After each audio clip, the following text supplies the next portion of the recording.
करके लिखना, उसी में लिखना। If m is a given positive integer, if small m is a given, if small m is a given positive integer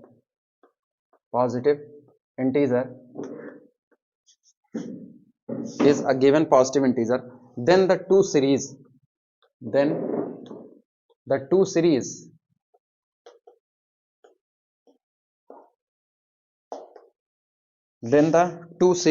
कौन कौन सी, u1 plus u2 plus up to so on plus um plus 1 plus um plus 2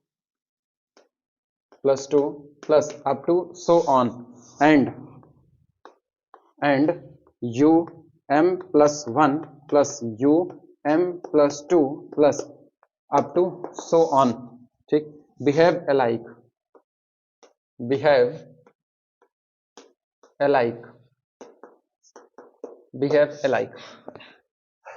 कुछ नहीं, एक result लिखा जाता है, ये वही रिजल्ट है, बस लिखने के तरीके बदल दिए गए हैं कि किसी इनफाइनाइट सीरीज में से कुछ फाइनाइट टर्म को हटा देने पर, ठीक, कुछ फाइनाइट टर्म को हटा देने पर कुछ फाइनाइट टर्म मिला देने पर सीरीज के नेचर पर कोई फर्क नहीं पड़ता है। तो अगर इसी रिजल्ट को दूसरे शब्दों में लिखा जाए तो ये लिखा जाएगा, that is behaviour of an infinite series, behaviour of an infinite series, behavior of an infinite series will be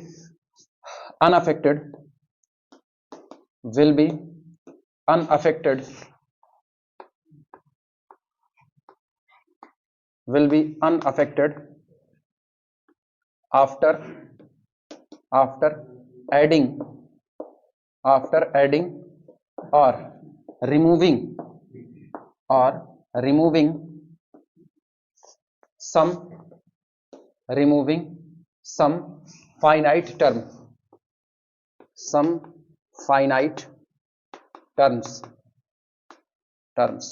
main बात ये है, ठीक है, ऊपर वाली बात सिंबॉलिक है, समझा रहे हैं कैसे ये दोनों चीजें एक ही हैं। गौर करना, ऊपर वाली सीरीज क्या है, u1 plus u2 plus u3 plus so on plus u, इसके जस्ट पहले um रहा होगा, तो ये है um plus 1 plus um plus 2 up to so on, infinite series बन गई। इन्होंने क्या नीचे वाली सीरीज लिखने के लिए ऊपर से m टर्म को डिलीट कर दिया, हाँ या ना। कौन कौन डिलीट हुआ, u1 u2 u3 um delete हो गया, तो सीरीज नई वाली कहां से शुरू हुई, um प्लस 1 um प्लस 2, यहां से हो गया शुरुआत। तो ये सीरीज का, अगर ये सीरीज कन्वर्जेंट है तो ऊपर वाली भी कन्वर्जेंट है, ऊपर वाली डाइवर्जेंट है तो नीचे वाली भी क्या होगी, डाइवर्जेंट होगी, दोनों का बिहेव सेम है। और अपने एक्चुअल में नीचे से ऊपर की तरफ देखो तो आपने नीचे वाली सीरीज में m फाइनाइट टर्म मिला दिए हैं, ऐड कर दिए, और ऊपर से नीचे आओ तो आपने m फाइनाइट टर्म हटा दिए हैं। तो इसीलिए लिख दिया जाता है behaviour of an infinite series will be unaffected after adding और रिमूविंग सम फाइनाइट टर्म। कुछ फाइनाइट टर्म को जोड़ या घटा देने पर सीरीज के नेचर पर कोई फर्क नहीं पड़ता, कन्वर्जेंट है कन्वर्जेंट रहेगी, डाइवर्जेंट है तो डाइवर्जेंट रहेगी। क्लियर हुआ, ठीक। इसके बाद लिखना, हम इसका प्रूफ नहीं दे रहे हैं, ये सारी चीजें ऐसी ना जो आपको रफली याद रखनी चाहिए, ठीक। इसके बाद अगला लिखना,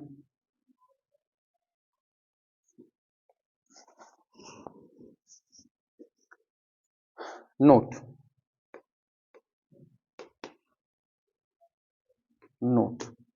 ठीक।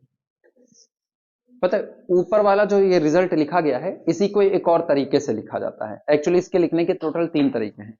पहला तरीका ये लिख दो, दूसरा तरीका शब्दों में बता दो, और तीसरा तरीका समेशन के फॉर्म में बताने जा रहे हैं, जब u और v के टर्म पे लिखेंगे। लिखना, if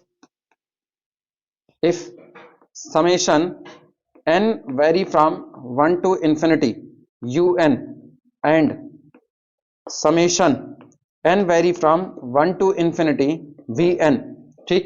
b2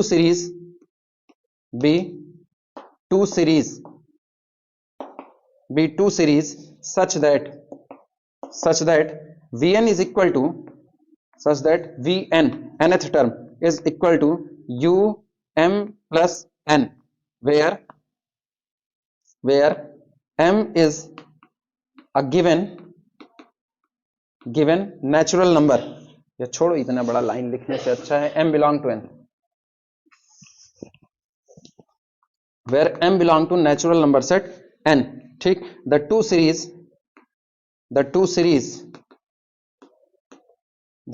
series behave alike,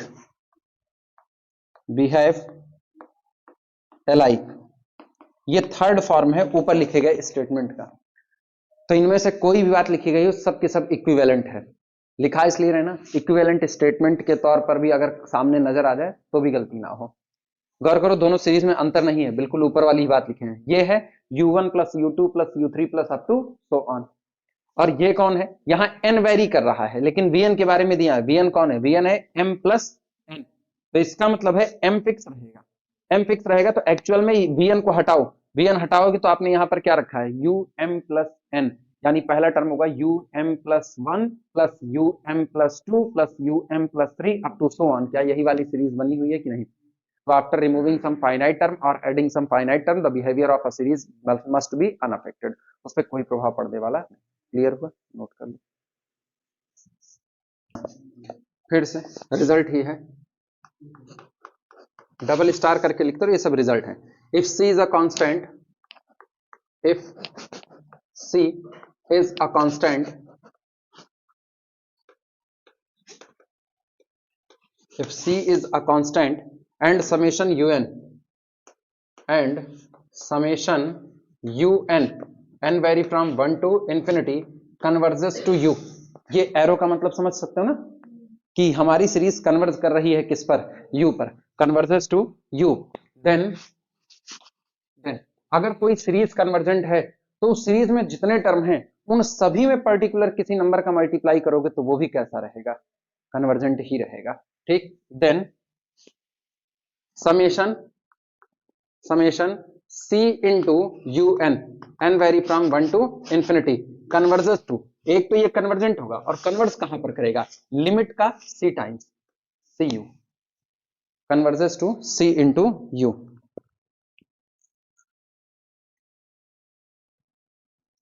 ठीक। ये तो हुआ कन्वर्जेंट का नेचर।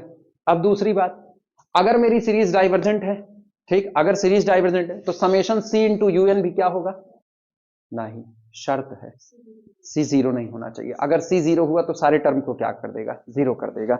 सेकंड में इसी बात को लिखना, फिर स्टार बना करके लिखना, इफ यदि summation un n vary from 1 to infinity, ठीक, is divergent, dgt is divergent, then summation c into un n vary from 1 to infinity, ठीक, also divergent dgt, ठीक, also dgt, यहां पर लिख देना c does not equal to 0। एक शर्त है यहां पर कि आपका वो कांस्टेंट c 0 नहीं होना चाहिए। फिलहाल इन रिजल्ट के तो प्रूफ देने की जरूरत नहीं है, ये तो सबसे हल्के वाले रिजल्ट हैं, इनके प्रूफ का कोई मतलब भी नहीं बनता है, ठीक। प्रूफ उन्हीं के लेंगे ना जिनके मैकेनिज्म से अपना कुछ हला भला हो सके, उनके प्रूफ जरूर ले लेंगे। इसके बाद फिर लिखना अगला, इफ यदि समेशन un यानी हमारी series n vary from 1 to infinity converges to u and series summation vn n vary from 1 to infinity converges to v, then दो सीरीज आपके पास हैं, दोनों सीरीज कन्वर्जेंट हैं, पहली सीरीज कन्वर्ज करती है u पर, दूसरी कन्वर्ज करती है v पर, तो दोनों के सम की बात करने चल रहे हैं कि दोनों का सम क्या होगा। देन पहली बात समेशन un प्लस vn यानी इनके करस्पॉन्डिंग टर्म को ऐड करके बनी हुई सीरीज, u1 में v1 को ऐड करो, u2 में v2 को ऐड करो, u3 में v3 को ऐड करो, इस तरीके का काम है, ठीक।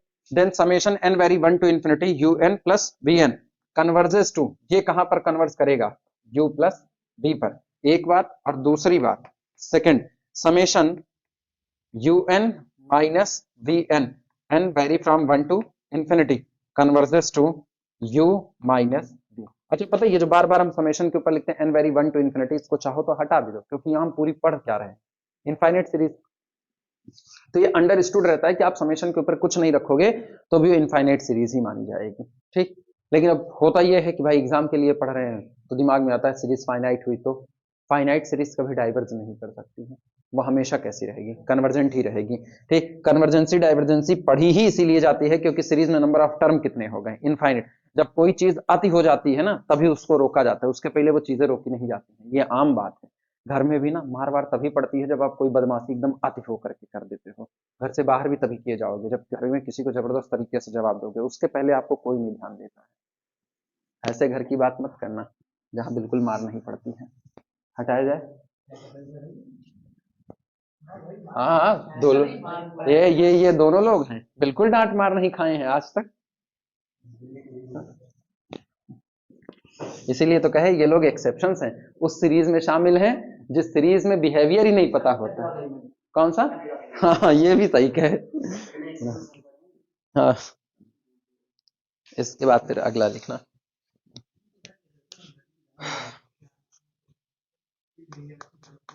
लिखना an infinite series of positive term, an infinite series, an infinite series of positive term, of positive terms, an infinite series of positive term is divergent, is divergent, ठीक। ये नेचर बताने चल रहे हैं कि अगर कोई इनफाइनाइट सीरीज हो और उस इनफाइनाइट सीरीज में सारे के सारे टर्म कैसे हैं, पॉजिटिव, तो कब डाइवर्जेंट होगी। जवाब बहुत साफ सुथरा है, जब एक वक्त के बाद जो टर्म आ रहे हैं वो लगातार क्या करते जाएंगे, इंक्रीज करते जाएंगे, बढ़ते जाएंगे, ठीक। An infinite series of positive term is divergent, ठीक, इफ, यदि each of its term, each of its terms, each of its terms after a fixed stage, after a fixed stage, after a fixed stage, stage is greater than, is greater than, is greater than some fixed positive quantity, some fixed, some fixed positive quantity, positive quantity, some fixed positive quantity।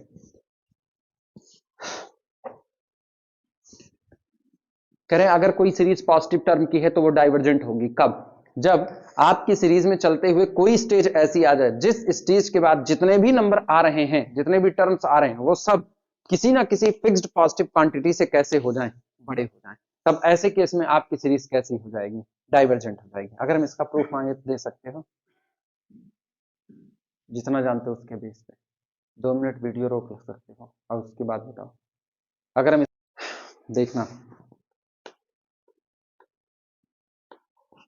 ये जो कह रहे हैं पहले इन्हीं की बात मान लो, ये कह रहे हैं कि आपकी जो सीरीज होगी वो पॉजिटिव टर्म की सीरीज होगी, तो आप सीरीज पहले मान लो, let series be, let series be u1 plus u2 plus u3 plus up to so on, ये आपकी इनफाइनाइट सीरीज हो गई। इसके बाद कह रहा है कि ये जो सीरीज होगी इसके जो टर्म्स लिखे गए हैं वो किसी फाइनाइट स्टेज के बाद कंफर्म हो जाएगा कि वो किसी पॉजिटिव क्वांटिटी से बड़े हो जाएंगे, सारे के सारे term, each of its term, इसके जितने भी टर्म हैं, कब, आफ्टर अ फिक्स्ड स्टेज, कुछ फाइनाइट स्टेज चलने के बाद। तुम हमको स्टेज बताओ कितने स्टेज चलने के बाद हम माने,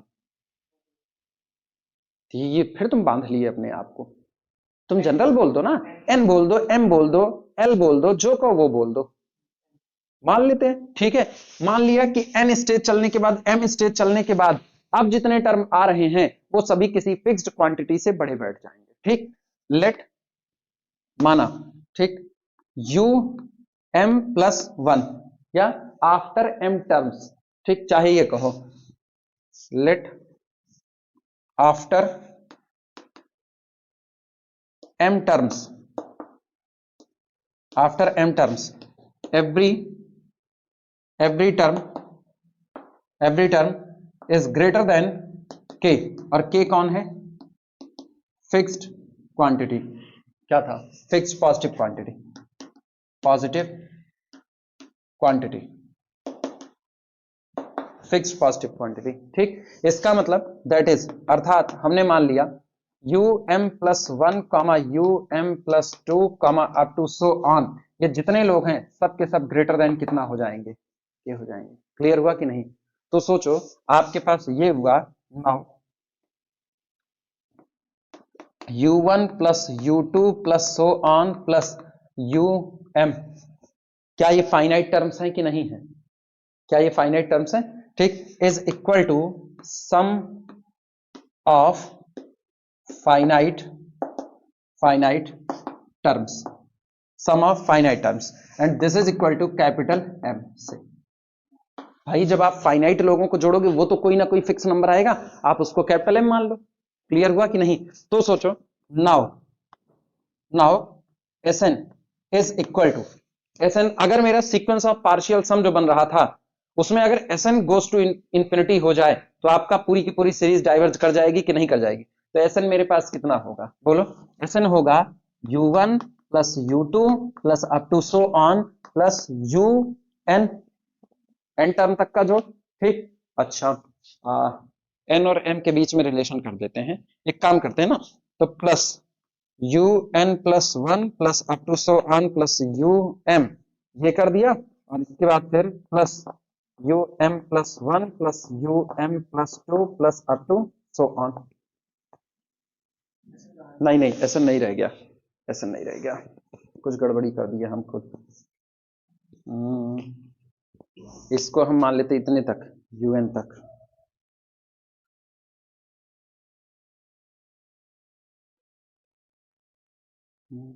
सम of finite terms capital M।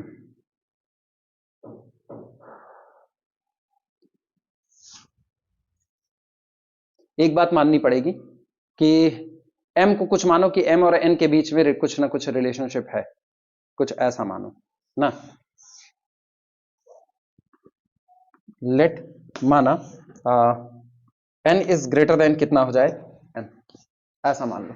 ठीक, तो अपने को क्या मिलेगा? This implies that Sn is equal to, सोचो Sn मिलेगा u1 plus u2 plus up to so on plus um, और फिर अगला कौन?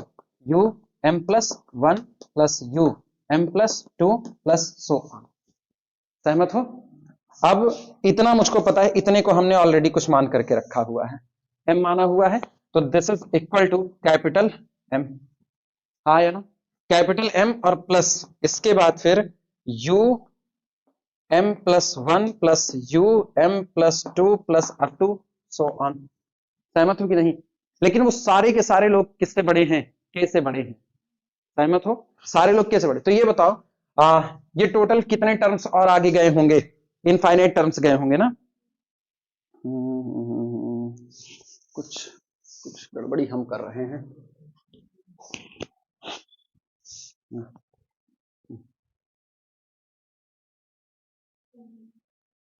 नहीं चलने दो, कोई दिक्कत नहीं है। हाँ,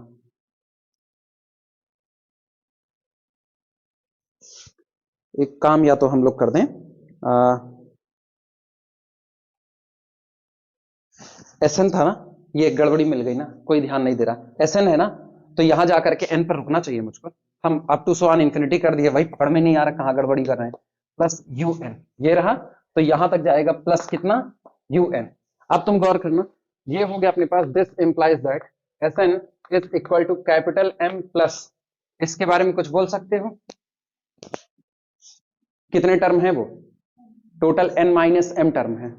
टोटल कितने टर्म है? n माइनस m टर्म है। तो अगर हम देखें तो जो um प्लस वन है ग्रेटर देन k है, ये कौन है? ग्रेटर देन k है। अब इधर देखना, um प्लस वन, ये दिखेगा कि नहीं दिखेगा? यहां लिखे um plus one greater than k, um plus two greater than k, इसका मतलब चलते चलते un ग्रेटर देन कितना हो गया? k।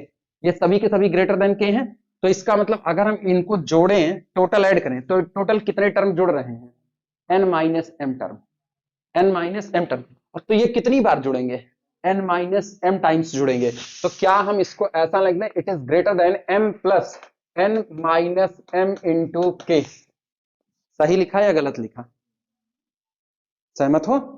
अब दोनों साइड पे लिमिट अप्लाई कर दो. This implies that limit n approaches to infinity Sn is confirmably greater than limit n approaches to infinity m plus n minus m into कितना k. अब चलो m फाइनाइट है, ये k फाइनाइट है, लेकिन n तो इनफाइनाइट है, तो इधर वाली पूरी लिमिट कितनी हुई? इनफाइनाइट हुई. This is equal to infinite, यानी this implies that the sequence of partial sum Sn diverges. इसका मतलब this implies that summation un is also divergent. मिला? तो अगर आपकी सीरीज में एक पर्टिकुलर स्टेज के बाद जितने टर्म मौजूद हैं वो सब किसी फिक्स्ड पॉजिटिव क्वांटिटी से बड़े हो जाएं, तो ऐसे केस में आपकी सीरीज कंफर्मली क्या होगी? डाइवर्जेंट होगी. नोट कर लो, वरना ऐसे ही भूलता है. अब रोक सकते हो, अब लिख सकते हो तुम लोग प्रॉपर. नोट सुनो, अगर दो सीरीज कन्वर्जेंट हैं, हालांकि इस नोट का ही इस्तेमाल करके हमने वो बात लिखी थी, अब ये नोट लगा रहे हैं. अभी एक रिजल्ट करके कि अगर summation un converges to u, summation vn converges to v, then summation un plus vn converges to u प्लस v, summation un minus vn converges to u minus v. ये कहा, सोचो हमने कैसे लिख दिया इसको, क्योंकि एक रिजल्ट और आता है कि अगर दो सीरीज कन्वर्जेंट हैं तो दो convergent series term by term add की जा सकती हैं और सब्ट्रैक्ट की जा सकती है. अदरवाइज हम वो बात ना लिख पा रहे होते. ठीक, two convergent series can be adding और सब्सट्रैक्टिंग टर्म बाय टर्म. लिखना इसी बात को, convergent series may be added और सब्सट्रैक्टेड. नोट में लिखना पहला, कन्वर्जेंट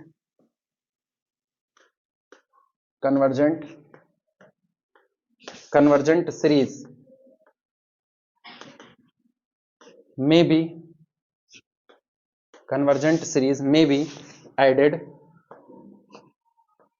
added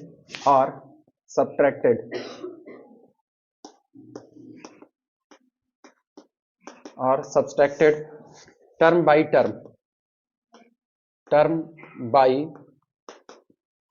terms. दो कन्वर्जेंट सीरीज को टर्म बाय टर्म ऐड किया जा सकता है और सब्ट्रैक्ट किया जा सकता है. ठीक, अब हम तीन सीरीज ले रहे हैं. ठीक है, तीन सीरीज में पहली ले रहे हैं summation un converges to u, दूसरी ले रहे हैं summation vn converges to v, और तीसरी ले रहे हैं, या आप केवल सीरीज लो, समेशन un समेशन vn, और इन दोनों के करस्पॉन्डिंग टर्म को ऐड या सब्सट्रैक्ट करके बनी हुई सीरीज समेशन wn. समझ पाए? समेशन un, हाँ किसका? नहीं, वो मे भी लिखा जाता है यार, हमेशा आप ऐड कर पाओगे, वरना वो रिजल्ट गड़बड़ हो जाएंगे. दो कन्वर्जेंट सीरीज हैं तो मे बी एडेड और सब्सट्रैक्टेड टर्म बाय टर्म. आप उनको टर्म बाय टर्म ऐड भी कर सकते हो, सब्सट्रैक्ट भी कर सकते हो. ठीक है, तो मे बी पे चल जाता है, ऐसा नहीं कभी ऐड नहीं कर पाओगे, हमेशा ऐड कर पाओगे. लेकिन सीरीज कन्वर्जेंट, अब मे बी क्यों लगाए पूछ सकते हो. मे बी इसलिए लगाए, एक सीरीज फाइनाइट हो दूसरी इनफाइनाइट हो, तब क्या करोगे? तब टर्म बाय टर्म वाली बात गलत हो जाएगी. नहीं समझे क्या? मैंने वहां पर इनफाइनाइट सीरीज लिखा है? नहीं लिखा है. हम पहली सीरीज लिख दें 1 + 2 + 3 + 4, यह लिख दिया. और अगली सीरीज हम लिख दे रहे हैं 1 + 1/2 + 1/3 + 1/4 + 1/5 + up to so on infinity. These two series can be added term by term. सही है गलत? गलत है, टर्म ही नहीं पूरे पढ़ रहे यार. पहला टर्म पहले में ऐड करो, दूसरा दूसरे में, तीसरा तीसरे में, चौथा चौथे में, इसका टर्म ही नहीं है, तो टर्म बाय टर्म क्या है? कौन सी? इससे नहीं मतलब है, अभी हम केवल एक एग्जांपल के तौर पर बता रहे हैं कि आपकी दो series term by term add की जा सकती है. ये मे भी इसलिए लिखा जाता है ना, एक सीरीज फाइनाइट हो एक इनफाइनाइट हो, बिहेवियर ही अपोजिट है यार. बिल्कुल क्लियर हुआ? इसलिए आप मे भी लगाते हो. ठीक, तो अगर दो कन्वर्जेंट सीरीज हैं और दोनों इनफाइनाइट ऑर्डर की हैं, तो आप टर्म बाय टर्म उनको क्या कर सकते हो? ऐड कर सकते हो, या टर्म बाय टर्म उनको क्या कर सकते हो? सब्सट्रैक्ट कर सकते हो, कोई फर्क नहीं पड़ता है. क्लियर हुआ? अब हम तीन सीरीज ले रहे हैं. एक सीरीज ले रहे हैं u1 + u2 + u3 + so on, दूसरी ले रहे हैं v1 + v2 + v3 + so on, और तीसरी ले रहे हैं जो इनके टर्म को जोड़ करके या घटा करके बनी होगी, यानी u1 + v1 और u1 - v1. तो ऐसी सीरीज बनेगी u1 ± v1. ठीक, इसके बाद फिर plus u2 ± v2 plus u3 ± v3. कर क्या रहे हैं? करस्पॉन्डिंग टर्म को या तो जोड़ रहे हैं और या तो घटा रहे हैं. अब हम बताने चल रहे हैं कि आप इन तीनों में से अगर किसी दो का बिहेव जानते हो तो तीसरे का बिहेव आपको पता होगा, कंफर्मेशन है। लिखना नोट नंबर 2, लेट माना समेशन un, ठीक, summation vn and summation wn, where, जहां पर wn is equal to un plus vn for all n belong to capital N। तीन सीरीज ले ली, पहली लिया समेशन un, दूसरी समेशन vn और तीसरी समेशन wn, जहां पर wn कुछ और नहीं है, दोनों के करस्पॉन्डिंग टर्म का सम है। अच्छा ऐसे कर दो, ज्यादा सही रहेगा, प्लस माइनस vn, चाहे आप जोड़ो चाहे आप घटाओ, ठीक। अब लिखना है इसमें, इफ यदि any two of, if any two of the three series, if any two of the three series summation un comma summation vn and summation wn, इन तीनों में से कोई भी दो सीरीज आर कन्वर्जेंट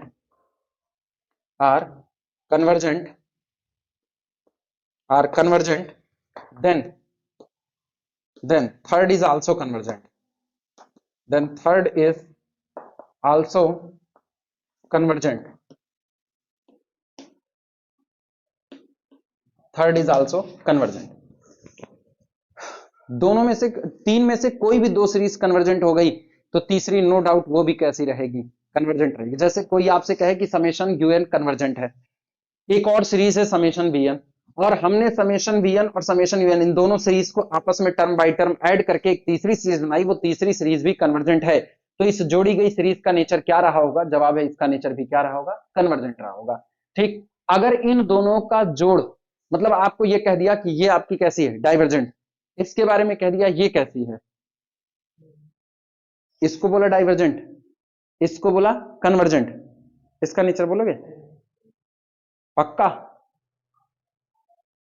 ये डाइवर्जेंट, ये कन्वर्जेंट, इसका नेचर डीजीटी, पक्का? पक्का? रीजन बताओ, कोई जरूरी नहीं, बस यही हमको सुनना था कि कोई कहे तो कोई जरूरी नहीं, बताओ तो बताओ, रुक गए हम। ये डाइवर्जेंट है, ये कन्वर्जेंट है, इसका नेचर क्या होगा? अभी अभी तुमने कहा कोई जरूरी थोड़े है।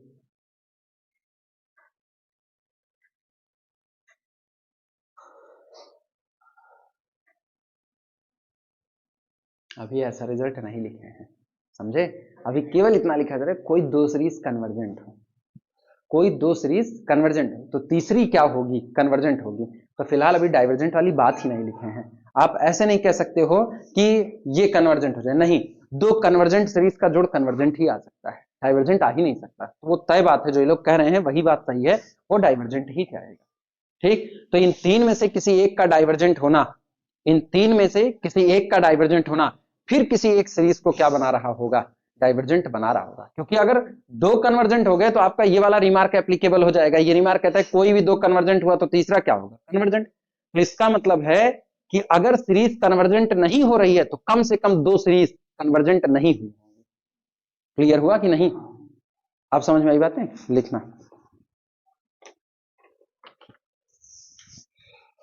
तीसरा लिखना, third, if one of the series is DGT, इन तीन में से कोई एक डाइवर्जेंट हो जाए, if one of the series, if one of the series is divergent, अगर इनमें से कोई एक सीरीज क्या हो जाए? Divergent, and another is convergent, और एक कन्वर्जेंट रहे, एंड अनदर इज कन्वर्जेंट, ठीक, देन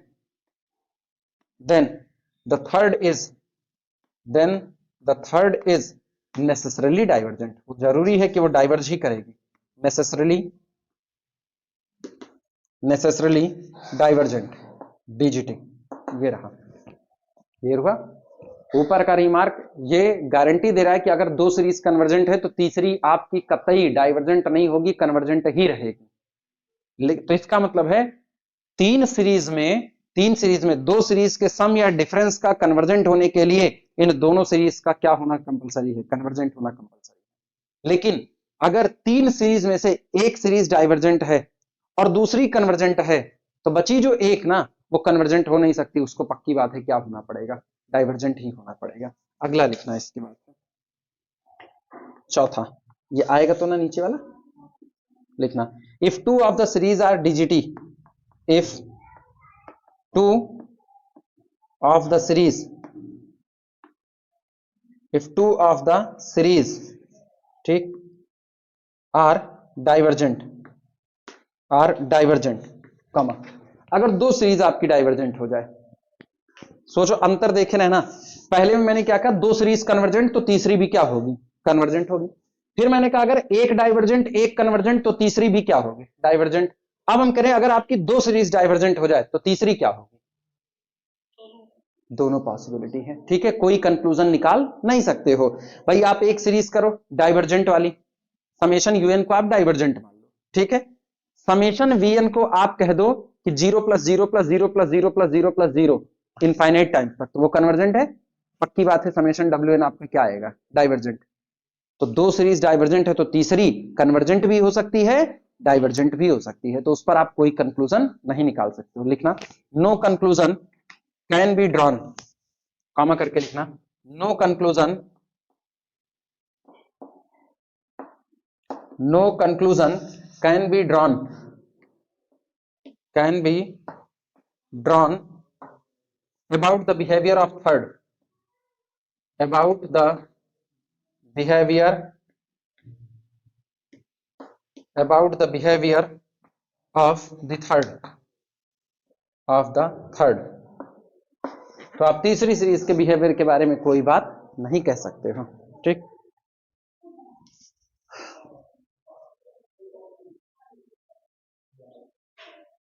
या इसी को बोलते हैं p series, hyper harmonic series और p series.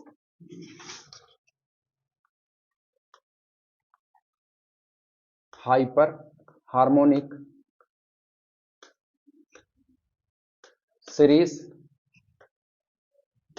Hyper harmonic series और अथवा पी सीरीज, पी सीरीज लिखना है इसमें statement.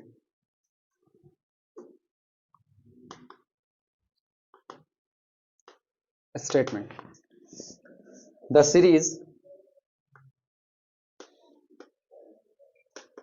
The series summation 1/n⁴p, ठीक, कन्वर्जेस, कन्वर्जेस इफ, यदि p greater than 1, p greater than 1, ठीक, एंड डाइवर्जेस, एंड डाइवर्जेस, ऐसा लिख देते हैं, डाइवर्जेस इफ, यदि p लेस देन और इक्वल टू 1। अगर आपकी सीरीज समेशन 1/n⁴p टाइप की है, तो ऐसे केस में वो सीरीज कन्वर्जेंट होगी अगर n के ऊपर लगी हुई पावर p 1 से बड़ी हो, और वो सीरीज डाइवर्जेंट नेचर में होगी अगर ये पावर या तो 1 हो और या तो 1 से कम हो।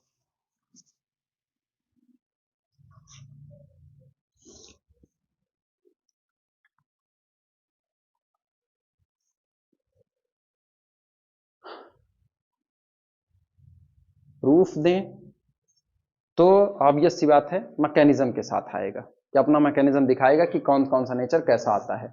अदरवाइज हमको प्रूफ की कोई जरूरत नहीं है, हमको केवल और केवल बार बार यही स्टेटमेंट याद रखना है और यही स्टेटमेंट न्यूमेरिकल पे अप्लाई कर देना है। बोलो किस कैटेगरी में जाओगे, प्रूफ के साथ जाओगे, ना पढ़ने की वजह से, या विदाउट प्रूफ चलें आगे, चलें आगे, किसमें है तो समझ आ जाए, ये बड़ी बात है, किताबें बोलती नहीं है। कितने केस बनेंगे, या ये कैसे यार कह दिए हमको, ये ना कहना याद नहीं है, हमको याद रहता है, मेरी याददाश्त तुमसे कमजोर है। मेरे को अपना फिजिक्स केमिस्ट्री याद रहता है, और छोड़ो हम मैथ की बात नहीं कर रहे हैं कि पढ़ा रहे हैं इसको। बताओ सीधी सी बात, ऐसे कैसे एक्सेप्शंस हैं? भला तो मेरा हो नहीं रहा, तुम हमको एक्सेप्शंस में डाल करके रखे हो, झूठे ना।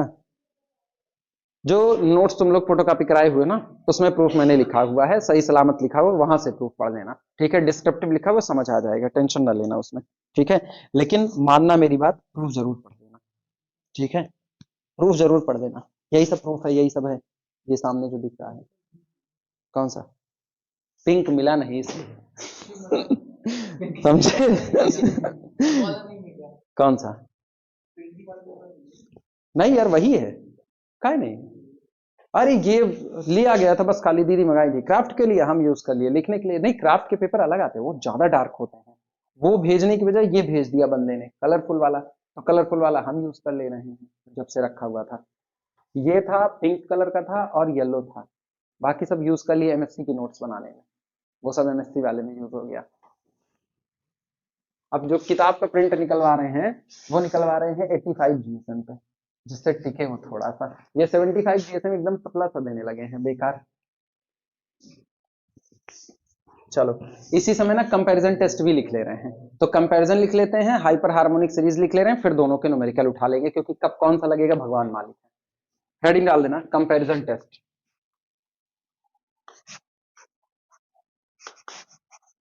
Comparison test, comparison test. Spelling गलत हो गई क्या?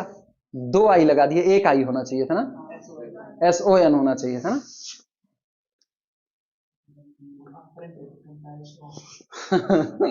कंपैरिजन टेस्ट अभी सही है? कंफ्यूज हो तुम लोग खुद ही? अभी सही है ना?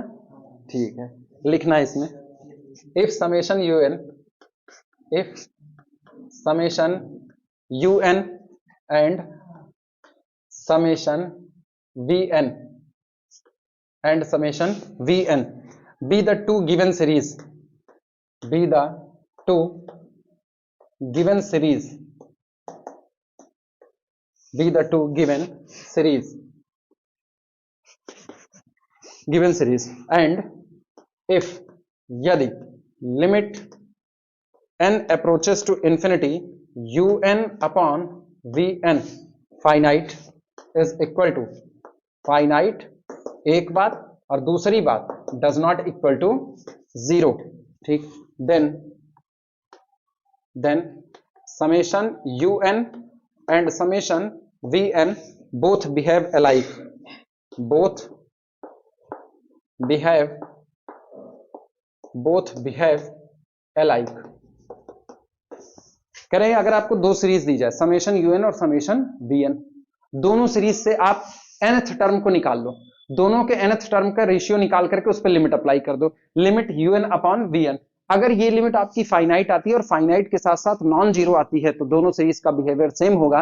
यानी अगर आपको एक सीरीज कन्वर्जेंट मिल रही है आसानी से, तो दूसरी सीरीज कन्फर्मली कैसी होगी? कन्वर्जेंट। एक डाइवर्जेंट है तो दूसरी भी कैसी होगी? डाइवर्जेंट। क्योंकि कभी कभी ऐसा होता है हमारे सामने दो सीरीज रखी गई हैं, दोनों सीरीज बिल्कुल दिखने में अलग अलग है, लेकिन एक सीरीज, जैसे एक सीरीज बन जाए समेशन 1 अपॉन n की पावर p टाइप में बन जाए, हाँ, दो सीरीज दी जाए, एक सीरीज मान लो बन जाए 1 upon n to the power 3 बन जाए, ये दी जाए, आप un अपॉन vn पर लिमिट निकाल लो, ये लिमिट फाइनाइट है और कैसी आए? नॉन जीरो है, तो आपको पता है ये सीरीज कैसी? कन्वर्जेंट। तो पक्की बात है दूसरी वाली जो रही होगी, जिसका नेचर आपको नहीं पता, वो भी क्या हो गई होगी? कन्वर्जेंट। और अगर ऐसे नेचर में आ जाए तो ये कौन सा? डाइवर्जेंट, तो वो भी कैसी? डाइवर्जेंट। इसीलिए कंपैरिजन टेस्ट की जरूरत पड़ जाती है। अच्छा, दोनों बोथ बिहेव अलाइक होगा, लेकिन एक ही जगह पर कन्वर्जेंट होंगी इसकी कोई गारंटी नहीं है। एक कहीं कन्वर्ट करती है, दूसरी कहीं कन्वर्जेंट हो जाएगी, लेकिन रहेगी तो कन्वर्जेंट ही रहेगी, नेचर चेंज नहीं करेगी। और जिस दिन ये जीरो आ गया ना, उस दिन गया टेस्ट, उस दिन ये टेस्ट अब काम करने वाला नहीं है। वर्किंग रूल लिखना इसमें, working rule of comparison test, working rule of comparison test, of comparison test. इसमें लिखना सबसे पहले कंस्ट्रक्ट बनाइए, construct an auxiliary series, construct an auxiliary series summation v n. सबसे पहले आप एक auxiliary series summation v n बनाइए। ऑक्सिलरी क्यों? ऑक्सिलरी का मतलब होता है सहायक, जो आपकी मदद करे। एक सीरीज आप अपनी मर्जी से बनाओगे तो आपको उसका नेचर पता होगा रफली अंदाज में। जैसे हम कह रहे हैं ना, समेशन 1/n⁻p टाइप का बनाओ, उसका नेचर तो हमको पता है। तो एक सीरीज मैंने बनाई, इसका नेचर मुझको पता है। अब इसी सीरीज से हम उसके nth टर्म का क्या निकाल लेंगे? रेशियो निकाल लेंगे, मेरा काम हो जाएगा। ठीक ना? Construct an auxiliary series summation v N.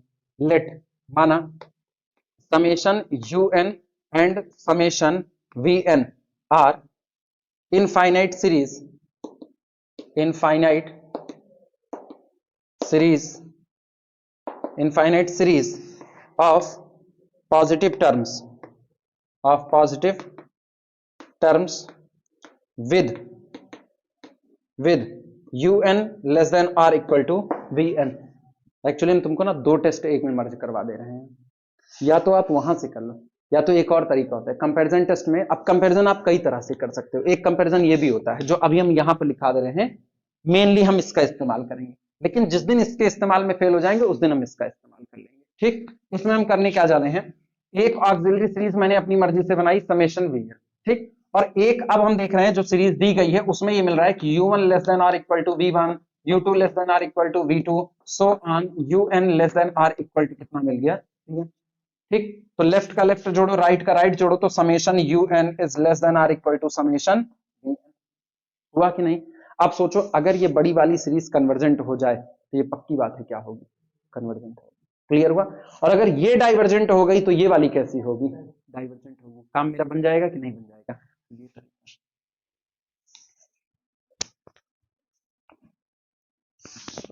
इसमें नहीं होगा तो लिमिट पे चले जाएंगे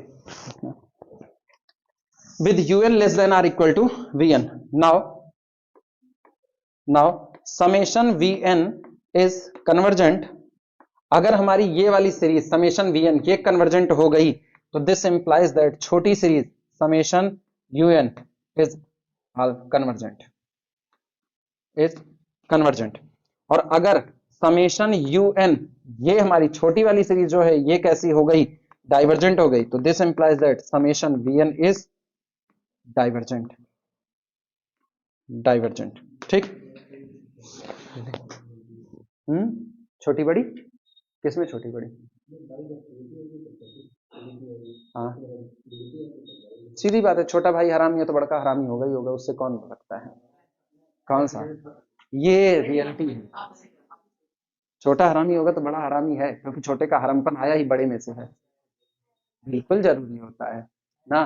छोटा झगड़ा किसके दम पे करेगा? बड़े के दम पे। अब तुम टाइगर श्रॉफ की मूवी मत देखना ना।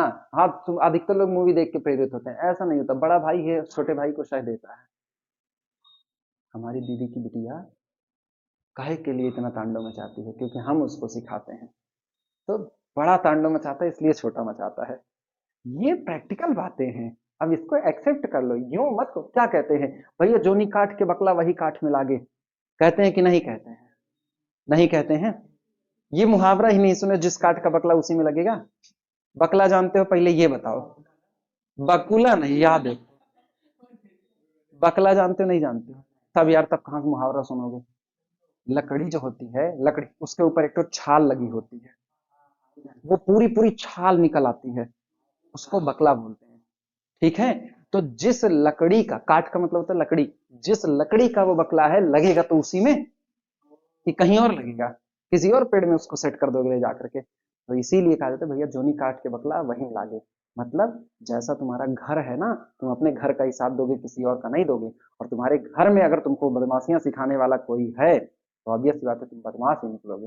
वो इंटरव्यू देखो, मेरा बाप भी बदमाश था इसलिए मैं भी बदमाश बनूंगा। ये नॉर्मल बिहेवियर है। मैथ वाले ऐसे थोड़ी हम बिहेवियर को इनकार कर देंगे। लिखना here summation v n, here summation v n is called auxiliary series, auxiliary series. ठीक, अब अब हम बताने चल रहे हैं कि आप समेशन वीएन बनाओगे कैसे, how to find summation v n, यहीं पर नीचे लिख देना, how to find summation v n, इसमें लिखना फाइंड यूएन। सबसे पहले आप जो आपकी मेन सीरीज समेशन यूएन दी गई है उससे आप nth टर्म निकाल लो, फाइंड यूएन, ठीक, फ्रॉम समेशन यूएन, ठीक। सबसे पहले तो आप nth टर्म निकाल लो अपनी दी गई सीरीज का। अब इसके बाद लिखना इफ, यदि ऐसा हो, इफ यूएन, आपका जो nth टर्म मिला हुआ है ये nth term contains, if un contains power of n, power of n only, power of n only, ठीक, ब्रैकेट में लिखना these power may be positive or negative integers, positive और नेगेटिव इंटीजर्स, ठीक, और fractions,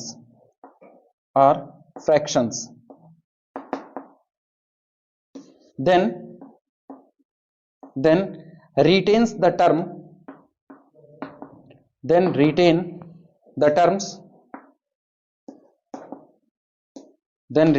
terms containing the highest power,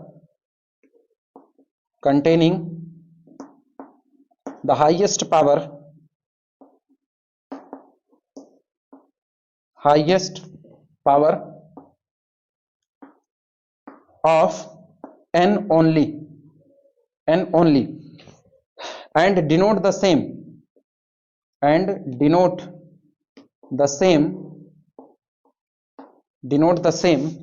by vn, ठीक, and beget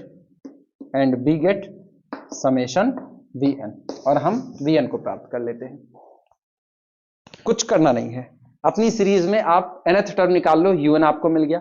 अगर वो n की पॉजिटिव इंटीग्रल पावर रख रहा है, अब वो पॉजिटिव पावर हो सकती है, नेगेटिव पावर हो सकती है, फ्रैक्शन हो सकती है, तो जो हाईएस्ट पावर आपको नजर आ रही है ना, उसी हाईएस्ट पावर वाले टर्म को आप केवल लिखो, बस सीधे सीधे लिखा है, then retain the terms containing the highest power of n only, जो n की हाईएस्ट पावर को रखे। जैसे आपको मिला nth टर्म में, मान लो n to the power 3/2 plus n to the power 4/5 divided by n to the power 8, ये आपको मिला। तो अब आपको हाईएस्ट पावर किसमें नजर आ रही है, n to the power 8, 1 upon n to the power 8, उसी उतने टर्म को आप रखो, बाकी आप सब टर्म को छोड़ दो, आपको कोई जरूरत नहीं रखने की। क्लियर हुआ? तो हाईएस्ट पावर वाले टर्म को रख लो, आगे समेशन बैठा दो, वो आपको समेशन वीएन मिल चुका है। अब आप कंपैरिजन टेस्ट अप्लाई करना चाहते हो, नोट करो, तुरंत देखते हैं न्यूमेरिकल। तभी तुम साइको शायर आजकल शेयर कर रहे हो। टेस्ट द सीरीज 1, क्या कहे, 14 upon 1 to the power 3, 24 upon 2 की पावर 3 प्लस 34 अपॉन 3 की power 3 plus up to so on plus, जरा इन पे निगाह डालो, 10 + 4, वो छोड़ो कन्वर्जेंट है, पहले ये 10 + 4 ये कितना है, 10 × 2 + 4, 10 दूनी 20, 4 24, 10 × 3 + 4, तो nth टर्म क्या लिखोगे, 10 × n + 4 डिवाइडेड बाई कितना, n to the power 3 plus up to so on, ठीक। इस सीरीज को टेस्ट करना है, ये सीरीज कन्वर्जेंट है या डाइवर्जेंट। सबसे पहले इस सीरीज का nth टर्म निकाल लो, solution summation un is equal to summation 10 into n plus 4 divided by n to the power 3, ठीक। this implies that un is equal to 10 into n plus 4 divided by n to the power 3, note कर लो।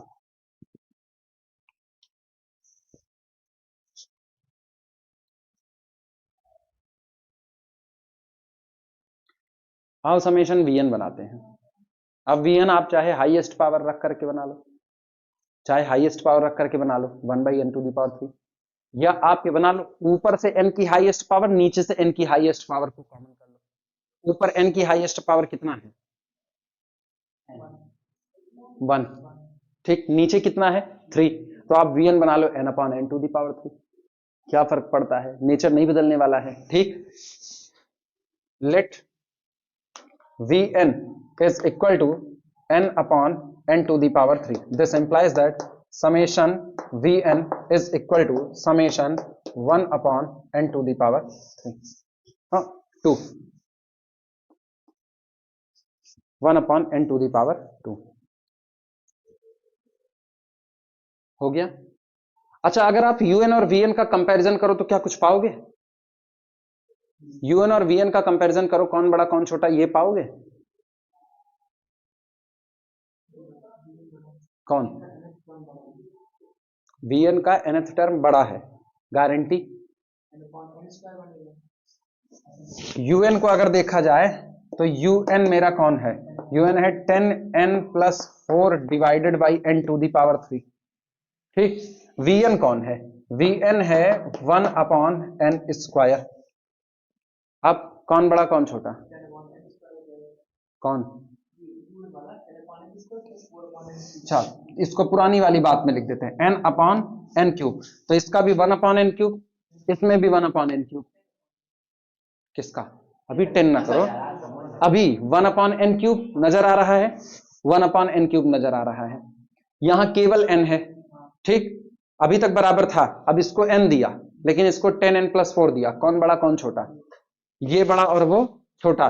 तो यहां पर ये nature आया। ठीक, अब मेरे को पता है कि समेशन vn, गड़बड़ी देखना, समेशन un में ये वाली सीरीज बड़ी बैटरी और वो वाली सीरीज छोटी। छोटी वाली कैसी है? कन्वर्जेंट। बड़े का नेचर अपने को नहीं बता सकते, इसलिए यहां पर ये वाला कंपैरिजन टेस्ट नहीं लगेगा। तो यहां क्या निकालेंगे? लिमिट वाले में जाएंगे, un अपॉन vn पे। अभी क्लियर हुआ, इसीलिए इसको करके दिखाए।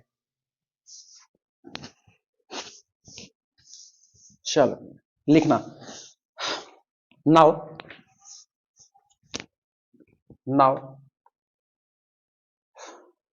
Limit n approaches to infinity un upon vn is equal to limit n approaches to infinity un लिख दो भैया। un कितना है? 10n plus 4 upon n to the power कितना? 3। ठीक, अच्छा, अपॉन vn करोगे ना तो अपॉन 1 अपॉन n स्क्वायर, वो ऊपर जाएगा, तो इनटू कितना हो गया? n square. ये और ये कैंसिल आउट हो गया, यानी this is equal to limit n approaches to infinity. ठीक, और उसके बाद कितना यहां से? 10 प्लस 4 अपॉन n। ठीक, ये रहा, and this is equal to कितना? 10 which does not equal to 0, यानी this implies that summation un and summation vn both behave alike। दोनों का बिहेवियर कैसा होगा? एक जैसा। लिखना, since summation vn is equal to summation 1 upon n square is CGT।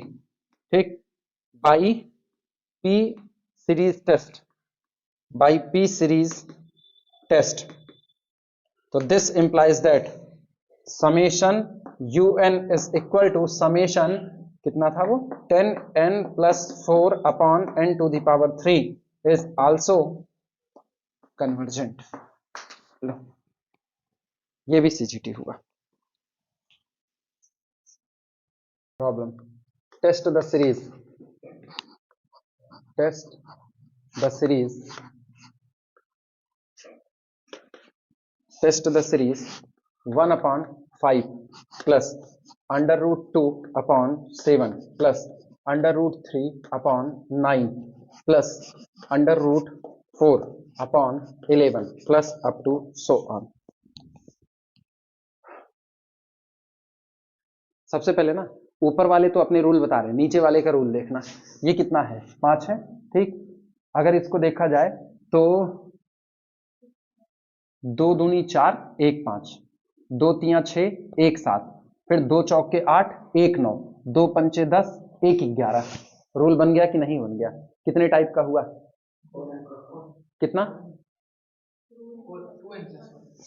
2 1 के 2, दो दूनी चार, अच्छा चार से करें, फोर में भी नहीं आएगा, फोर में 2n+2 में देखो, दो एक के दो ना, 2n+3, दो दूनी चार, चार तीन सात, तो 2n+3 का देखो बन रहा है कि नहीं बन रहा है, एक रखो तो दो एक के दो, और ये कितना पांच, दो रखो दो दूनी चार, चार तीन सात, तीन रखो दो तिया छः, छः तीन नौ, फिर दो चौके आठ, आठ दो दस एक 11, 2n+3 टाइप का बन रहा है, ठीक लिखना।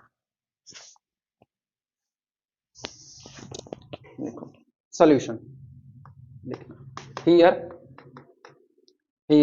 un इज इक्वल टू, ऊपर वाला तो √n हो जाएगा, √n डिवाइडेड बाई 2n+3, ठीक, is equal to n to the power 1/2 divided by 2n+3, ऊपर से n की हाईएस्ट पावर, नीचे से n की हाईएस्ट पावर को कॉमन करो, देखो कितना आएगा। ऑक्सिलरी सीरीज बनाने के लिए therefore auxiliary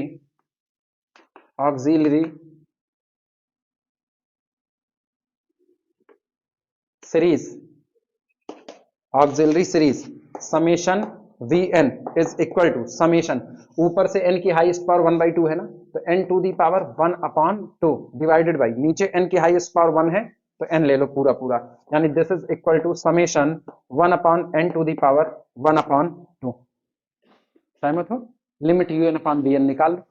now limit n approaches to infinity un/Vn is equal to कितना होगा, limit n approaches to infinity, un कितना था, n to the power 1/2 divided by 2n+3, अच्छा सुनो, बटे में Vn लिखोगे ना तो आएगा अपॉन 1/n की हाफ, ऊपर चला जाएगा into n to the power 1/2, यानी this is equal to limit n approaches to infinity n/2n+3, ऊपर नीचे से n कॉमन करके उड़ा दे, तो this is equal to limit n approaches to infinity 1/2 + 3/n, और ये कितना हो गया 0, तो लिमिट आई 1/2 डज नॉट इक्वल टू 0, यानी this implies that summation un and summation vn both behave alike, दोनों एक जैसा बर्ताव करेंगे, ठीक। By p series test summation Vn is equal to summation 1/n to the power 1/2, एक से कम है, कन्वर्जेंट या डाइवर्जेंट, कन्वर्जेंट या डाइवर्जेंट, एक से कम है, डाइवर्जेंट इज डीजीटी, अरे n की पावर हाफ है, हाफ n की पावर हाफ, एक से कम है, ठीक, so this implies that summation un is also divergent, ये भी क्या होगा, डीजीटी होगा।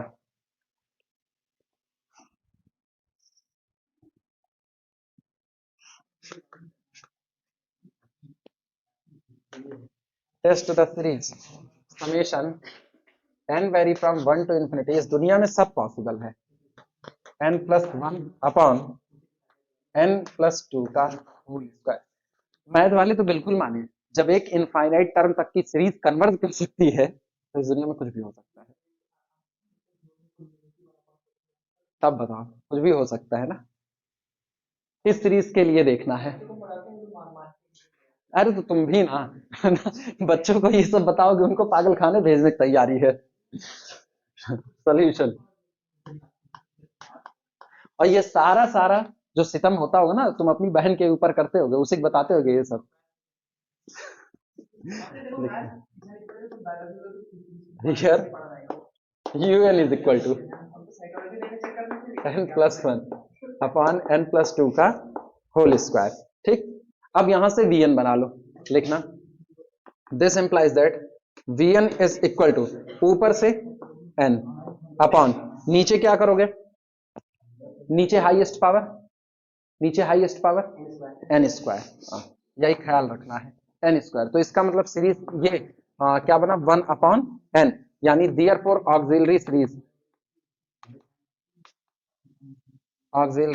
Series is equal to summation Vn is equal to summation 1/n, limit n approaches to infinity un upon vn is equal to limit n approaches to infinity un रखो, un कितना था मेरे पास n plus one upon n plus two का whole square upon vn करोगे तो upon one upon n इधर आ जाएगा into n, ये रहा।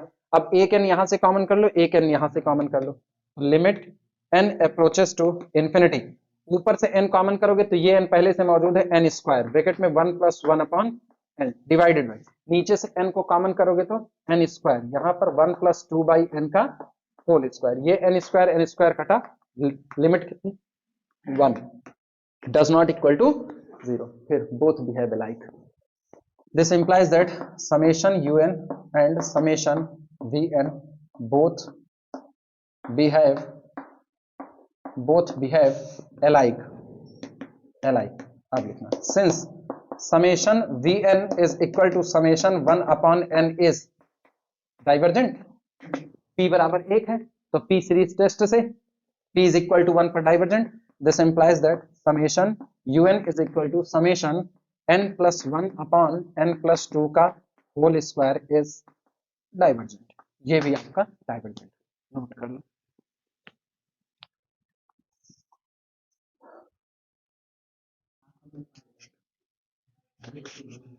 Test the series 1 upon a into one square plus b plus 2 upon a into two की power 2 plus b 3 upon a into three square plus b plus up to so on, ये रहा। ए और be constant है, उससे अपना कोई लेना देना नहीं है, ए और बी कांस्टेंट है, वो कोई फिक्स नंबर है, बने पड़े हैं लगातार। ये आपको सीरीज दी गई, इस सीरीज के लिए बात कर रहे हैं कि सीरीज कन्वर्जेंट होगी या डाइवर्जेंट, पता कीजिए। यूएन निकाल लो सबसे पहले, solution u n is equal to 1 2 3, तो इसका मतलब n upon a into n square plus b, ठीक, इज इक्वल टू, अच्छा नहीं बस इक्वल टू नहीं और नहीं, सो इसलिए vn बना लो, vn इज इक्वल टू ऊपर से n की हाईएस्ट डिग्री n, नीचे से कितनी n square, that is equal to 1 upon n। Now limit n approaches to infinity un upon vn is equal to limit n approaches to infinity n upon a into n square plus b, और ये 1 upon n रखोगे तो into n, this is equal to limit n approaches to infinity और n square, नीचे से n square को common करो, कितना आया a plus b upon n, and this is equal to n square cancel out हुआ, कितना आएगा 1 upon a which is finite and does not equal to zero. क्या हाँ दिया गया है a does not equal to zero, a और b constant है, वो दिए गए हैं, किसका लिख लो आगे, a does not equal to zero दिया गया है, ठीक, लिख लो a comma b does not equal to zero, finite finite and non zero, finite and non zero, ये रहा। एक तो लिमिट फाइनाइट है, दूसरी कैसी नॉन जीरो, तो इसका मतलब क्या हुआ, this implies that summation u n and summation v n both behave alike, both behave alike, अच्छा लिखना since summation v n is equal to summation 1 upon n, क्या होगा सीजीटी या डीजीटी, डीजीटी, क्योंकि यहां पर p बराबर कितना है 1 है, this implies that summation UN is also DGT, ये भी आपका डाइवर्जेंट हुआ, नोट कर लो।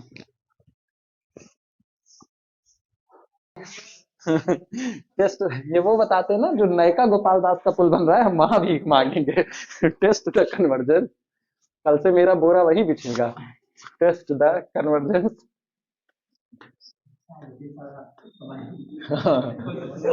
दोगे नहीं कमीने वहां एक चवन्नी जा करके, ये आएंगे ये गिनने के लिए कि मुझको मिला कितना मेरे कटोरे में, सीरीज आफ्टर सीरीज कौन भैया ये लोग ना वो गली गली घूम करके कमाने वालों में से आ गए हैं। बस अंडर रूट 2 पाई गई नहीं अब एक को पाई 3,000 में कुछ नहीं पाई, कुछ नहीं पाई कुछ। प्लस अंडर रूट 3/4 की पावर 3 इसका 2,000 महीना। कौन? कितना दे रहे हो तुम लोग हमको? दलिद्र कहीं के। ठीक है, बेरोजगार हो ना, जहां अपना बोरा लगाएंगे एक जगह तुम्हारी भी मार कर लेंगे, तुम भी बैठ के मार लेना। सोल्यूशन।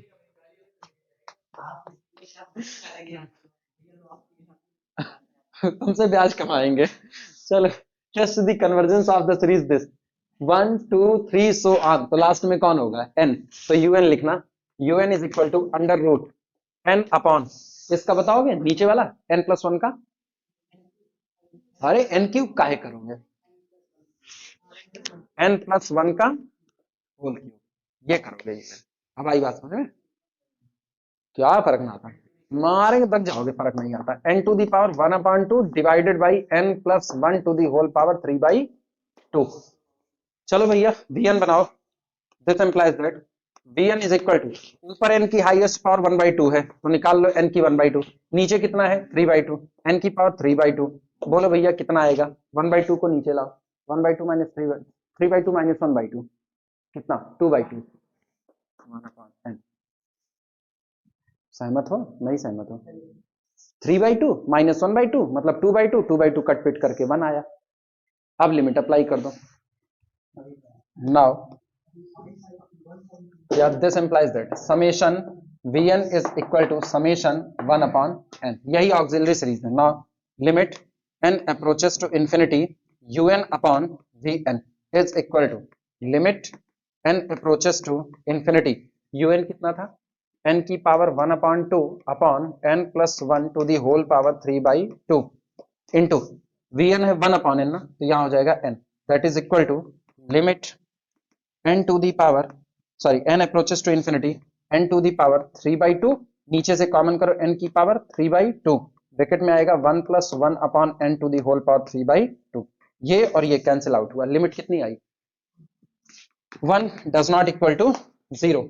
इसका मतलब this implies that summation un and summation vn both behave li। अच्छा, फिर since summation vn is equal to summation 1 upon n is dgt, so this implies that summation un is also divergent। ये भी क्या होगा, dgt, note कर लो।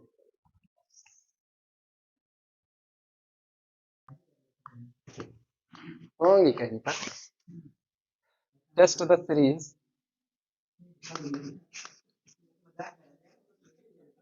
Test the series. एक उसको अपनी शक्तियों पे घमंड था, एक वो जो रिपोर्टर हर घर में घुस के पूछती थी कि आपके टूथपेस्ट में नमक है ना। टू अपॉन, अब तो वो अक्षय कुमार के जिम्मे है भाई, हार्पिक का घमंड उनको है।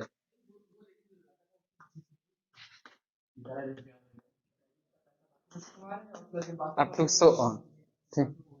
ये सीरीज इसका टेस्ट करना है, क्या ये सीरीज कन्वर्जेंट है या फिर नहीं। क्यों? सोल्यूशन, उनको पता है ना, सुबह विमल का प्रचार करो, फिर शाम को हार्पिक का प्रचार करो। सॉल्यूशन हियर un बोलो, nth टर्म ये 2 से शुरू है तो जाने रखना nth टर्म कितना होगा, n+1 अपॉन 1 2 3 तो n होल पावर 3, ये हो गया। दिस इंप्लाइज दैट vn क्या होगा, vn ऊपर से, अच्छा vn बोलो, vn कितना लिया जाए सोच करके जवाब देना। vn n+1 तो ऊपर n की हाईएस्ट डिग्री कितनी, 1, तो क्या n ले लें या केवल 1/p ले लें। लो, जो रूल जानते हो उसी रूल पे चलो, कुछ गड़बड़ी नहीं आएगी। समझ में आई बातें, कोई गड़बड़ी नहीं आएगी, देखना बचोगे। ऊपर से n की हाईएस्ट पावर 1 है तो ऊपर से n ले लिया, नीचे कितना है n to the power p हो गया। तो इसका मतलब this implies that vn is equal to बना 1 upon n to the power p minus 1। Clear हुआ? इसका मतलब ये हुआ कि this implies that auxiliary series summation vn is equal to summation 1 upon n to the power p minus 1। और mood हो ना तो यहीं इसकी कन्वर्जेंसी की चर्चा कर लो, यहीं पर। ठीक, बाद में हम लोग इसी बात को उठा करके वहां पर छाप देंगे, कब आप सीजीटी होगे कब आप डीजीटी होगे। और नहीं तो इसी पर इस सीरीज को ऐसे रखे रहो। अब चलो हम लोग लिमिट निकाल लेते हैं यूएन अपॉन बी। कोई दिक्कत नहीं, चर्चा तो हमको तब भी यही करनी पड़ेगी, चाहे अब कर लें चाहे बाद में। कंफ्यूजन है इसमें? लिखना, लिमिट निकालो ना, limit u n upon b n, limit u n upon b n. Now limit n approaches to infinity un upon vn is equal to limit n approaches to infinity, कितना था भैया, n plus one divided by n to the power p। अच्छा, ये 1 upon n की p minus one है, पलटेगा तो n to the power p upon n। सही लिखा है गलत लिखा? सही है। एक्चुअल में मैंने लिखा n to the power p minus one, अब ऐसा कर दिया n की p, n की p कैंसिल आउट हो गया। कोई तकलीफ? यानी this is equal to limit n approaches to infinity. अब ये हो गया n plus one upon n, यानी 1 plus 1 upon n that is equal to 1 does not equal to 0। Implies that summation un and summation vn both behave alike, both behave alike. दोनों का बर्ताव कैसा होगा? एक जैसा होगा। अब हम चर्चा करेंगे कि कब आप सीजीटी हो कब आप डीजीटी। क्या समस्या है बोलो बालक? हाँ, इनको क्या समस्या है होगा और कब कब आपका डाइवर्जेंट होगा। लिखना, लिखो summation v n is equal to summation 1 upon n to the power p minus 1। ठीक, इस दो बातें लिख रहे हैं, ये आ तो रहा है ना, चमक तो नहीं है यहाँ पर। इज कन्वर्जेंट इफ, यदि ये जो पावर लगी हुई है p माइनस 1 ये पावर ग्रेटर देन कितना हो? 1। हाँ या ना? और यही डाइवर्जेंट होगा, डीजीटी होगा इफ, यदि ये जो पावर लगी है p माइनस 1 ये लेस देन और इक्वल टू कितना हो जाए? 1। यानी कि this implies that summation v n is CGT, is CGT if, यदि p इज ग्रेटर देन 1 को उधर लेकर के जाओ कितना? 2। और डाइवर्जेंट इफ, यदि p इज लेस देन और इक्वल टू 2। यानी कि this implies that summation un is convergent. कब कन्वर्जेंट होगा बोलो? इफ, बोल भैया, p इज ग्रेटर देन 2। और डाइवर्जेंट dgt होगा इफ, यदि p इज लेस देन और इक्वल टू। समझ में आया? ये p माइनस वन वाला किस्सा खेला, इसीलिए यहां पर 2 से शुरुआत हुई। Less than or equal to 2 होगा, मतलब आप ये 1 की पावर 3, 2 की पावर 3, 3 की पावर 3 सो ऑन कर दो तो क्या हो जाएगा? डाइवर्जेंट। अरे p ग्रेटर देन 2 पर, sorry convergent. p greater then 2, हमने पावर कितनी बैठाई है? 3, तो वो 2 से बड़ी है, तो यहां पर वो कैसा बना रहेगा? कन्वर्जेंट। लेकिन अगर 2 या 2 से कम, जैसे आप सब हटा दो पावर 1 रख दो, तो ये जाएगा 2 upon 1 plus 3 upon 2 plus 4 upon 3 plus so on. अब ये क्या हो जाएगा? डाइवर्जेंट हो जाएगा, क्योंकि एक से बड़े लोग हो रहे हैं। गौर करना, 2 अपॉन 1 का मतलब कितना? 2। ठीक, 3 अपॉन 2 का मतलब कितना? 1.5, 1.5। भले कम हुआ, भले कम हुआ, लेकिन एक से तो बड़ा रहा ना। 4/3 का मतलब फिर कितना है? एक से बड़ा। 5/4 का मतलब एक से बड़ा। सारे लोग एक से बड़े हैं, तो एक से बड़े लोगों का जोड़ क्या हो जाएगा? इनफाइनाइट ही तो जाएगा, तो डीजीटी होगा। क्लियर हुआ कि नहीं? इसका व्यावहारिक पक्ष होगा। चले बताया जाए।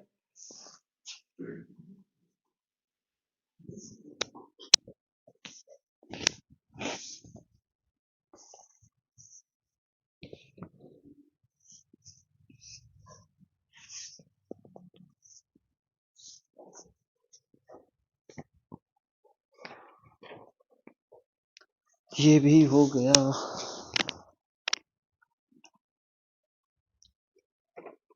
अब एक हम दे रहे हैं, तुम लोग लगाओ। हाँ, चलेगा? सोच में पड़ गए तुम लोग। दें? आसान देंगे, बहुत आसान देंगे। Problem, test the series, test the series under root 1 upon 1 plus under root 1 plus under root 2 upon 2 plus under root 2 plus under root 3 upon 3 plus under root 3 plus up to so on. बोलो अब इसके लिए CGT और DGT लगाते चले ना। वह वो रफ खोल लिए, ना लायक कॉपी में लगाओ, रफ मत खोलो। गलत होता है पन्ना फाड़ देंगे तुम्हारा, कोई दिक्कत नहीं। सॉल्यूशन तुम रफ ओपन किए इसलिए तकलीफ देता है। UN इज इक्वल टू, इसका मतलब तुमको अपने ऊपर कॉन्फिडेंस नहीं आया। तो बस वही चीज ना, तुम नालायक हो। UN is equal to under root n upon n plus under root n. हाँ,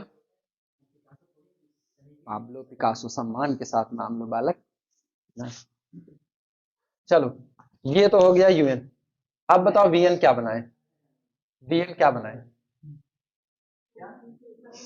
now VN is equal to n to the power 1 upon 2 divided by n, highest degree 1 है नीचे, ठीक। तो this is equal to 1 upon n to the power 1 upon 2, ठीक। Now limit, अच्छा auxiliary series बना दें, summation VN is equal to summation 1 upon n की power 1 upon 2। तो limit n approaches to infinity UN upon VN is equal to limit n approaches to infinity, UN रखो, UN कितना था? n to the power 1 upon 2 divided by n plus n to the power 1 upon 2 into VN है 1 upon, तो ये हो जाएगा n to the power 1 upon 2। This is equal to limit n approaches to infinity, n की 1 by 2, n की 1 by 2, n, तो ये n रहा, नीचे से n को कॉमन कर लो, कितना आया? n कॉमन हुआ तो ये आया 1 प्लस अपॉन n जाएगा, तो अपॉन n होगा, तो इसका मतलब 1 upon n to the power 1 upon 2। सही लिखा? n से n कैंसिल आउट हुआ, लिमिट कितनी आई? 1, डज नॉट इक्वल टू 0। सही बात। implies that summation UN and summation VN both behave alike, दोनों का बर्ताव कैसा होगा? एक जैसा होगा। Since summation VN is equal to summation 1 upon n की पावर 1 अपॉन 2 इज, बोलो क्या है? CGT या DGT? DGT। P less than 1 है, 1 बाई 2 है, is DGT as P is equal to 1 upon 2 less than 1. So this implies that summation UN is also DGT। ये भी क्या होगा? डाइवर्जेंट होगा।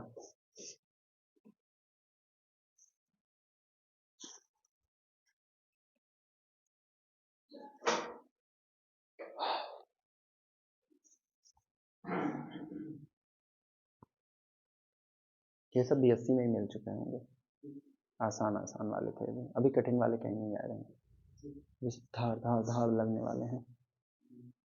एक और बार जी को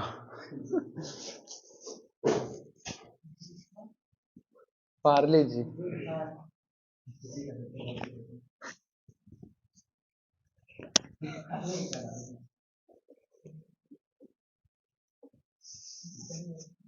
ये अभी वो नहीं दिखाई देते, Manoj Muntashir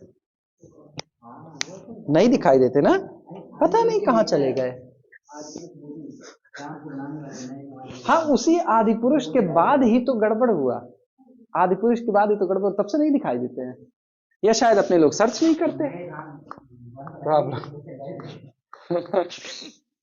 test the series,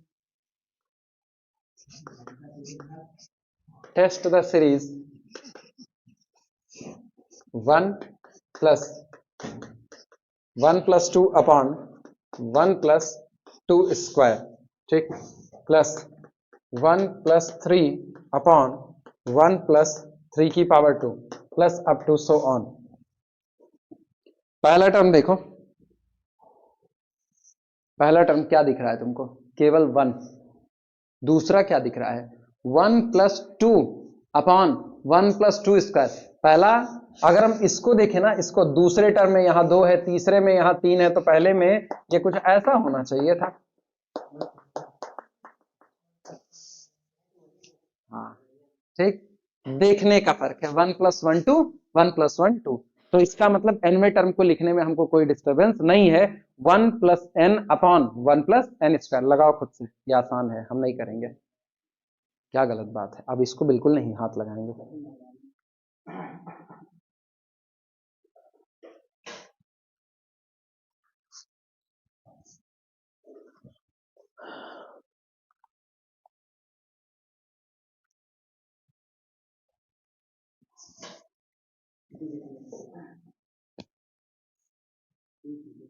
DGT है, जान गए ना लिमिट या कितनी आएगी? कितनी आएगी लिमिट?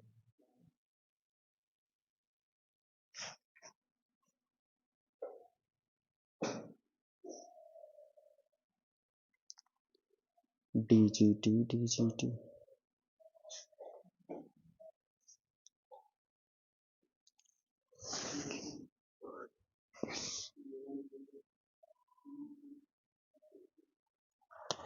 लिखो तो अगला करवाएं, अगला अच्छा है। Test for convergence, test the convergence, test the convergence of the series, of the series 2 की पावर p अपॉन 1 की पावर p प्लस 3 की पावर p अपॉन 2 की पावर q, ये भी q होना चाहिए था, 1 की पावर q, फिर plus 4 to the power p upon 3 की power q plus up to so on. यहां लिख देना where p and q being positive number, being positive number। ये रहा ऊपर 2 3 4 सो ऑन, तो ऊपर nth टर्म में बनेगा n+1 की पावर p, नीचे 1 2 3 सो ऑन, तो नीचे बनेगा n to the power q। यही un का बनाओ, un solution. Take un is equal to n+1 to the whole power p और divided by n to the power q। This implies that vn कितना होगा? बोलो भैया, ऊपर n की हाईएस्ट पावर कितनी है? p, तो n to the power p divided by नीचे n to the power q, यानी एक्चुअल में हुआ 1 upon n to the power p minus q। तो ये q को n की पावर q ऊपर ना लेकर के जाना, ठीक, क्योंकि वो अपने सीरीज में कहीं आ नहीं रहा है। अब ऑक्सिलरी सीरीज क्या बनेगी? Therefore auxiliary series is summation vn, that is अर्थात समेशन 1 अपॉन n की पावर p माइनस q। चलो लिमिट अप्लाई करो। कौन सा? अच्छा हाँ सॉरी, हम उल्टा लिखे हैं, q होना चाहिए। हाँ हाँ, जो नहीं सो कह दो, ध्यान नहीं देते हो। बंदा सही बता रहे तब भी कह रहे हैं कल ध्यान नहीं देते। कौन? नहीं, तुम फारसी बोल रहे हो इसीलिए तो काट दिए।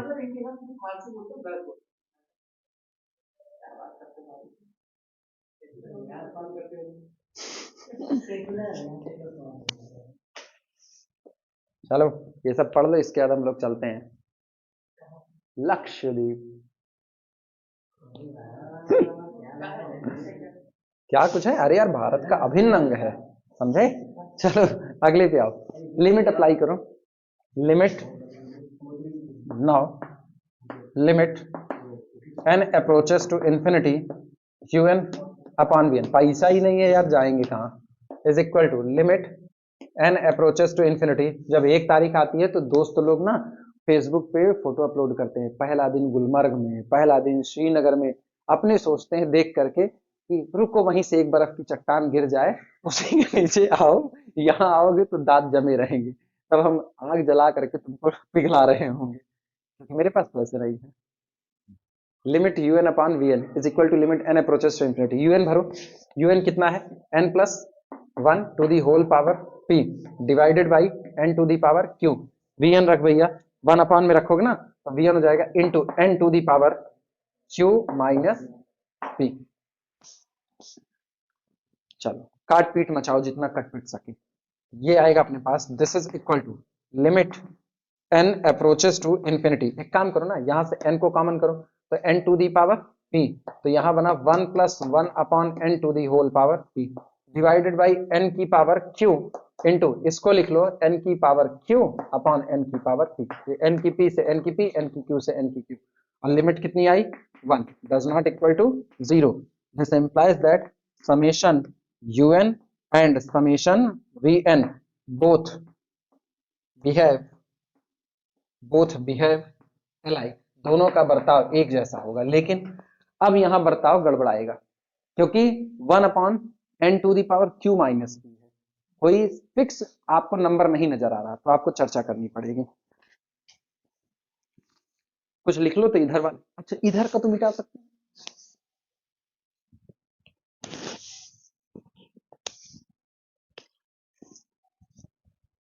लिखना summation v n that is, अर्थात summation 1 upon n to the power q minus p था ना, q minus p is CGT convergent if, यदि ये जो पावर लगी है q माइनस p ये ग्रेटर देन कितना हो जाए 1 हो जाए, ठीक है। और डाइवर्जेंट होगा DGT इफ, यदि power q minus p less than और इक्वल टू 1। इसको देख करके ना vn का लिख देते हैं, summation un is convergent if, भैया सीधे बोल दोगे यहां से q greater than 1 plus p यार, 1 प्लस p, ठीक। और डाइवर्जेंट DGT इफ, यदि q लेस देन और इक्वल टू 1 प्लस p। ये रहा आपकी सीरीज का नेचर आ गया।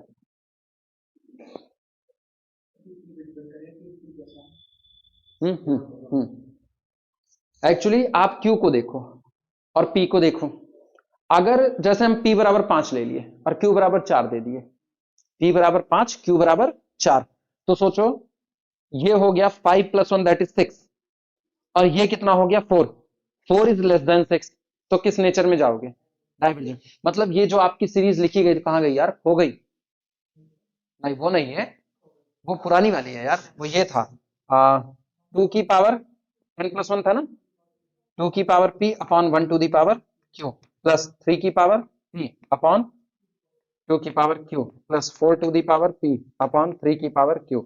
अब इसमें किसी ने ऊपर पावर कर दी सबको, यहां पर रख दिया 3, 2 की पावर 3, 3 की पावर 3, 4 टू दी पावर 3, और यहां पावर कर दी 4। अब गौर करो, p में एक जोड़ो, p में एक जोड़ो 4, क्या ये दोनों बराबर हो गए कि नहीं, तो इसका मतलब p plus 1 is equal to q, पूरी सीरीज क्या होगी, डाइवर्जेंट रही होगी, ठीक। अच्छा आप इसी p को आप क्या कर दो ना, इसको आप 2 कर दो, अब 2 में एक जोड़ो 3, तो ऊपर p प्लस 1 का मतलब है 3 और नीचे कितना है 4, तो पक्की बात है q is greater than 1 plus p। अब यही सीरीज क्या हो गई, कन्वर्जेंट हो गई। क्लियर हो गया, ठीक। अच्छा p और q इंटीजर, वो वहां पर दिया है पॉजिटिव नंबर, इंटीजर इंटीजर की बात नहीं है, तो कल को कोई यहां पर ना 1/2 1/3 भी भरना चालू कर देना तो उससे भी आप खेल सकते हो। क्लियर हुआ, चलो ये आया।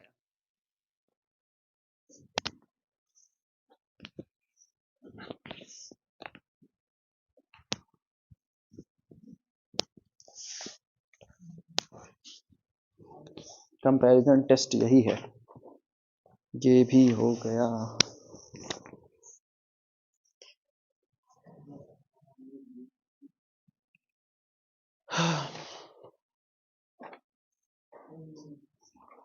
ये ठीक है। Problem,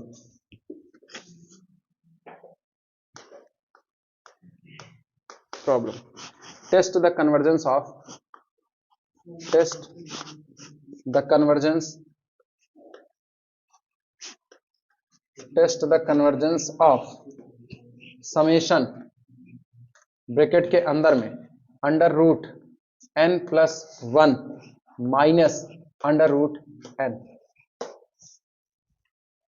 test the convergence of summation bracket के अंदर में under root n plus 1 minus under root n। अभी इधर ना तो ये वो वाली कंडीशन नहीं चलेगी, ये याद रखना।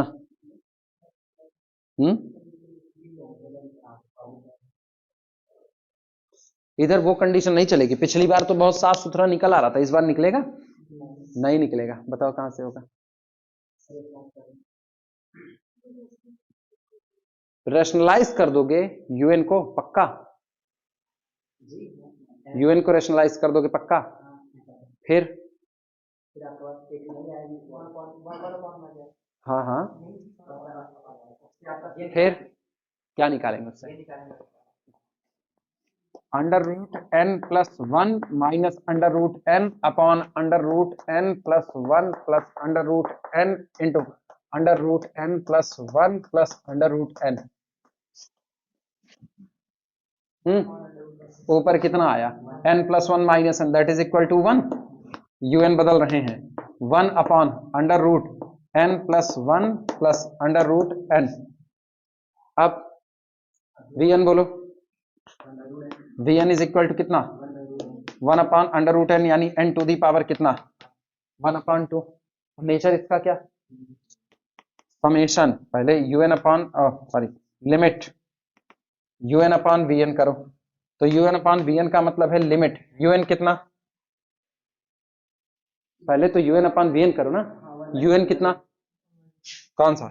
ये वाला 1 upon under root n plus 1 plus under root n, और vn कितना? Under root n। Root n को कॉमन करें, रूट n कॉमन करें, यहां से n को कॉमन करो तो रूट n, तो यहां से रूट n बाहर आएगा, तो limit n approaches to infinity, ऊपर कितना हुआ? 1 अपॉन, नीचे से n को बाहर किए थे तो रूट n आया था, तो ये कितना हुआ? Under root 1 plus 1 upon n, और फिर प्लस कितना? 1, और ये कितना? 0। लिमिट कितनी आई? 1, does not equal to 0। Sorry उल्टा कर दिया, हाँ 1 plus 1 1/2 does not equal to 0। ठीक, नेचर पता है, कर लोगे? डन।